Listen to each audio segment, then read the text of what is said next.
मैंने क्या कहा रूटीन टेस्ट। सबसे पहले हम रूटीन टेस्ट करेंगे कौन कौन से। नंबर 1 इसमें आता है हमारा CBC, यूरिया एंड इलेक्ट्रोलाइट्स मतलब RFTs, LFTs, और हम ब्लड स्मीयर करवाएंगे। रिमेंबर ये बहुत इंपॉर्टेंट है ब्लड स्मीयर, ठीक है, क्योंकि पैरासिटिक इन्फेक्शंस वगैरह वगैरह फाइलेरियासिस देखने के लिए, ठीक है। माइक्रोफाइलेरिया को देखने के लिए, ठीक है। माइक्रोफाइलोरिया तो नहीं, कहीं इसको देखने के लिए हम ब्लड स्मीयर भी करवाते हैं, ठीक है। उसके बाद लिम्फेंजियोग्राफी, ठीक है ना। लिम्फेंजियोग्राफी देखो इसमें हम क्या करते हैं। लिम्फेंजियोग्राफी में इसको मैं ऐसे करता हूँ, लिम्फ एंजियोग्राफी या बड़ा जी, ठीक है, लिम्फेंजियोग्राफी, ठीक है ना। या फिर लिम्फेंजियोग्राफी बोल दो यार इसको, इस तरह, ठीक है ना। अब इसमें हम क्या करते हैं, हम एक कंट्रास्ट लेते हैं लिम्फेंजियोग्राफी में, ठीक है, एक कंट्रास्ट लेते हैं और फिर इंजेक्ट करते हैं पेरिफेरल लिम्फेटिक वेसल में, ठीक है ना।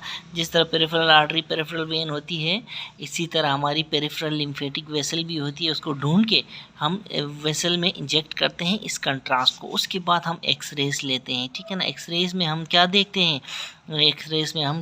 हैं, लिम्फ नोड्स की एनाटॉमी और लिम्फ वेसल्स की एनाटॉमी देखते हैं, ठीक है, ठीक है ना। याद रखें कि ये जो लिम्फेंजियोग्राफी है, लिम्फेंजियोग्राफी ये गोल्ड स्टैंडर्ड है, ठीक है। लिम्फेंजियोग्राफी गोल्ड स्टैंडर्ड है, किस लिए, for showing abnormality of lymph vessels, large lymph vessels और लिम्फ नोड्स की एबनॉर्मेलिटीज हम लिम्फेंजियोग्राफी के थ्रू देख सकते हैं, ठीक है, ठीक है। अब हमारा एक दोस्त था ब्राउस, ठीक है ना, ये एक सर्जन था। इसने प्राइमरी जो लिम्फेडिमा को की फाइंडिंग्स को जो है उसकी फाइंडिंग्स को ऑन द बेसिस ऑफ, अब देखो प्राइमरी लिम्फेडिमा के साथ पेशेंट आया, ब्राउस ने उसका लिम्फेंजियोग्राफी करवाई, इसमें फिर फाइंडिंग्स आ गई, ठीक है ना, इसमें फाइंडिंग्स आ गई। इसी फाइंडिंग्स की बेस पे क्या किया इसने, ब्राउस ने क्लासिफाई किया किसको, प्राइमरी लिम्फ एडिमा को, ठीक है ना, यानी कि on the basis of lymphangiographic findings, इसको मैं अगेन लिम्फेंजियोग्राफी बोलता हूँ। इसमें इसने क्या कहा ब्राउस ने, देखो कुछ चीज़ें फिर कंजेनिटल हाइपरप्लेजिया, ठीक है ना, कुछ है डिस्टल ऑब्स्ट्रक्शन की वजह से, कुछ है प्रॉक्सिमल ऑब्लिटरेशन की वजह से, ठीक है, ठीक है ना। तो ये कंजेनिटल हाइपरप्लेजिया यानी कि ये जो लिम्फेडिमा होता है, ठीक है ना, इसमें इस तरह की के पेशेंट में जब हम देखते हैं क्या करा के, लिम्फेंजियोग्राफी करा के, तो उनमें हाइपरप्लेजिया नज़र आता है, किसका, लिम्फेटिक वेसल्स का हाइपरप्लेजिया, और ये 10% ऑफ द केसेस में है, ठीक है।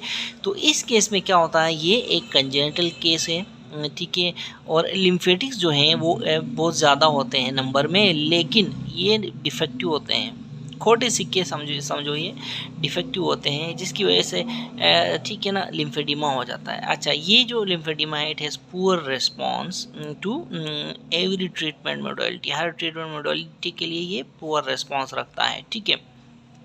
तो दूसरा जो क्लासिफाई किया on the basis of lymphangiographic findings Browse ने, वो है डिस्टल ऑब्लिटरेशन, और ये 80% ऑफ द पेशेंट जो कंडीशंस में होगा, ठीक है ना। ये जो है ये most common type of primary lymphoedema है, ठीक है।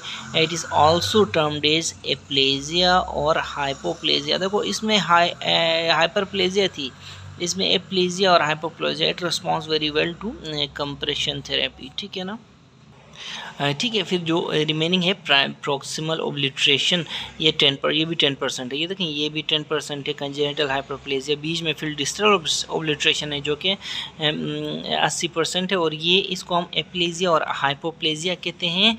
और फिर प्रॉक्सिमल ओब्लिट्रेशन है, देखो डिस्टल ऑब्लिटरेशन, प्रॉक्सिमल ऑब्लिटरेशन है वो है 10% ऑफ द केसेस में। Obstruction at the level of aortoiliac nodes, ठीक है ना, एओर्टोइलियक नोड्स, और at the level of inguinal nodes, इनको हम क्या कहते हैं, proximal obliteration. It responsible to bypass surgical procedures. तो ये जो पेशेंट है अगर प्रॉक्सिमल ऑब्लिटरेशन है तो इसकी ये फिर सर्जन्स का पेशेंट है, सर्जन्स इसकी क्या करेंगे, बाईपास प्रोसीजर्स करेंगे। ठीक है, तो ये 3 क्लासिफिकेशन बरोस ने डिफाइन किए प्राइमरी लिम्फेडिमा की on the basis of lymphangiographic findings. ठीक है, ठीक है ना। तो ये तो था लिम्फेंजियोग्राफी के बारे में। ठीक है, नेक्स्ट जो टेस्ट है वो है हमारा आइसोटोप लिम्फोशिंटिग्राफी।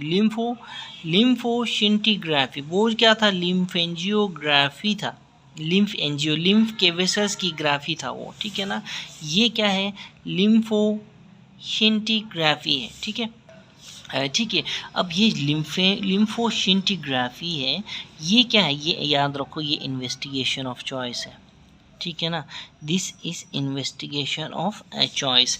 जबकि उसके लिए हमने क्या कहा था, लिम्फेंजियोग्राफी का के लिए लफ्ज़ यूज़ किया था द गोल्ड स्टैंडर्ड। ठीक है ना, जबकि इन्वेस्टिगेशन ऑफ चॉइस की बात आ जाए तो फिर आपने आइसोटोप लिम्फोशिंटिग्राफी का लफ्ज़ यूज़ करना है। ठीक है, अच्छा ये हो गया। उसके बाद इट हैज़ रिप्लेस्ड लिम्फेंजियोग्राफी।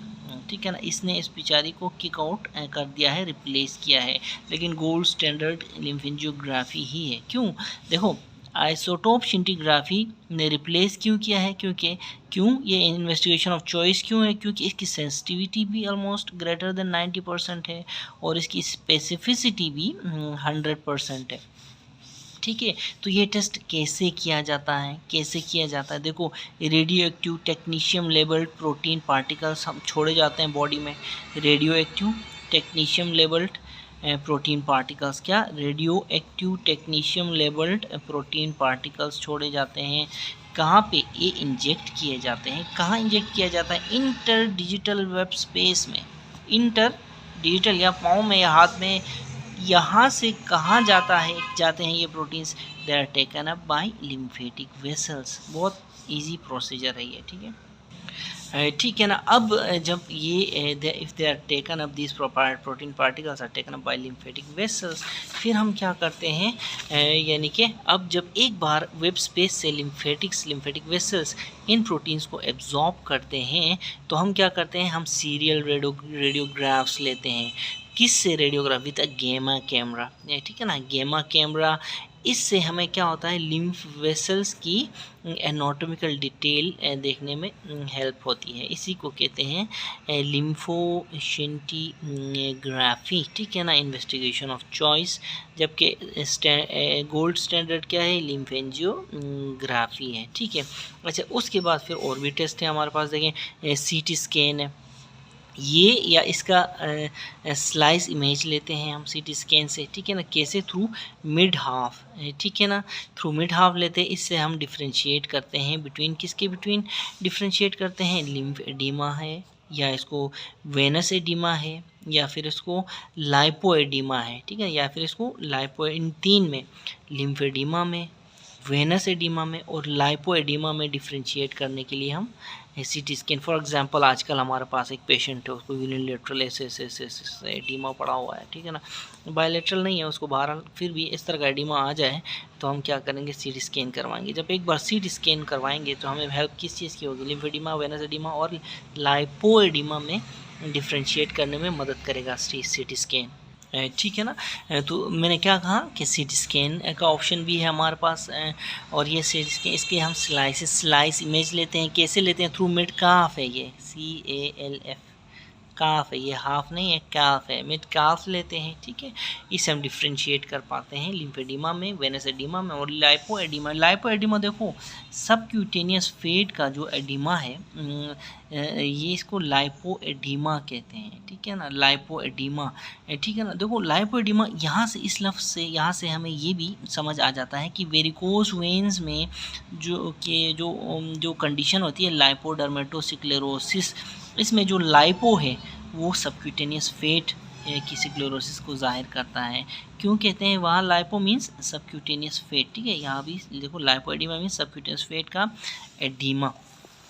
ठीक है ना, तो मैंने क्या कहा, हम डिफ्रेंशिएट करते हैं सीटी से बिटवीन लाइपो एडिमा में, लिम्फ एडिमा में, लाइपोएडिमा में और वेनस एडिमा में। ठीक है ना, वेनस एडिमा में क्या होता है, ठीक है ना, ठीक है, लाइपोएडिमा में सीटी स्कैन क्या शो करता है, सीटी शोज हनीकम पैटर्न। ठीक है, लाइपोएडिमा में, लिम्फेडिमा में हनीकम पैटर्न, लाइपोएडिमा में इंक्रीज सबक्यूटेनियस फैट नज़र आएगी, और वेनस एडिमा में इंक्रीज मस्कुलर कंपार्टमेंट। ठीक है, मस्कुलर कंपार्टमेंट डीप फेशिया से भी नीचे आपको नज़र आएगा। तो ये 3 चीज़ें ये बहुत इंपॉर्टेंट है कि सीटी की डिफ्रेंशिएशन। ठीक है ना, तो मैंने यहाँ पे पहले कहा था ना कि सीटी से हम फ़र्क करते हैं लिम्फेडिमा, वेनस एडिमा में, लाइपोएडिमा में क्या देख के फ़र्क करते हैं, वो मैंने यहाँ बताया कि लिम्फेडिमा में हनीकम अपीयरेंस पैटर्न नज़र आएगा, लाइपोएडिमा में इंक्रीज्ड सबक्यूटेनियस फैट नज़र आएगा, वेनस एडिमा में इंक्रीज मस्कुलर कंपार्टमेंट नज़र आएगा। ठीक है ना, इंक्रीज्ड मस्कुलर कंपार्टमेंट, ये जो COM है ये मस्कुलर कंपार्टमेंट नज़र आएगा। ठीक है, फिर हमारे पास है MRI है और क्या है अल्ट्रासोनोग्राफी है, ये भी हम कर सकते हैं क्योंकि ये यूज़फुल इंफॉर्मेशन हमें देते हैं किसके बारे में, लिम्फेटिक चैनल्स यानी कि लिम्फेटिक वेसल्स के बारे में और लिम्फ नोड्स के बारे में। ठीक है ना।